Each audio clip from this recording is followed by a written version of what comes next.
গরমের দিনে আইসক্রিম বা কুলফি খেলে মন প্রাণ জুড়িয়ে যায়।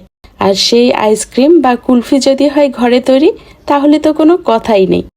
আজকের পর্বে ঘরে মটকা কুলফি তৈরি করে দেখাচ্ছি। আর এভাবে একবার তৈরি করলে বাইরের কুলফি আর খেতেই মন চাইবে না। চলুন তৈরি করছি। প্রথমে একটা মিক্সিং জারের মধ্যে নিচ্ছে আধা কাপের চেয়ে কম চিনি। এখানে কাঠবাদাম, কাজু বাদাম, পেস্তা বাদাম নিয়েছি। সবগুলোই 12 থেকে 15টির মতো করে আছে। দিয়ে দিলাম 3টি সাদা এলাচ। গুঁড়া দুধ দিয়ে দিচ্ছি 3 টেবিল চামচ। জাফরান দিয়ে দিলাম 1 চিমটি। এবার এগুলোকে মিহি করে গ্রাইন্ড করে নিচ্ছি। এরকম মিহি করে নিতে হবে।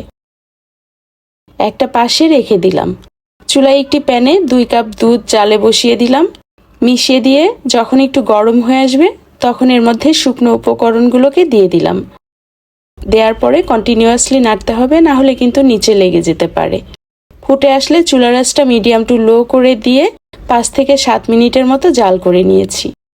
যখন এরকম ঘন হয়ে আসবে, তখন নামিয়ে নিয়ে ঠান্ডা হওয়ার পরে ডিপ ফ্রিজে রেখে দিয়েছিলাম 15 থেকে 20 মিনিটের জন্য। এখানে একটা মিক্সিং বলে 1 কাপ হুইপ ক্রিম নিয়ে ততক্ষণ পর্যন্ত বিট করে নিচ্ছি যতক্ষণ না স্টিফ হয়ে যাচ্ছে। এরকম হয়েছে। এবার এর মধ্যে আগে থেকেই ঠান্ডা করে রাখা কুলফির মিশ্রণ দিতে হবে আর বিট করতে হবে।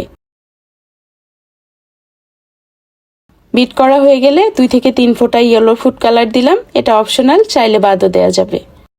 সবকিছুকে ভালো করে মিশিয়ে নিচ্ছি। মেশানোর পরে ঘনত্বটা এরকম হবে।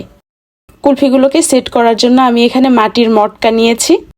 মটকাগুলোতে কুলফির মিশ্রণ দিয়ে উপর থেকে বাদাম কুচি আর জাফরান দিয়ে দিলাম।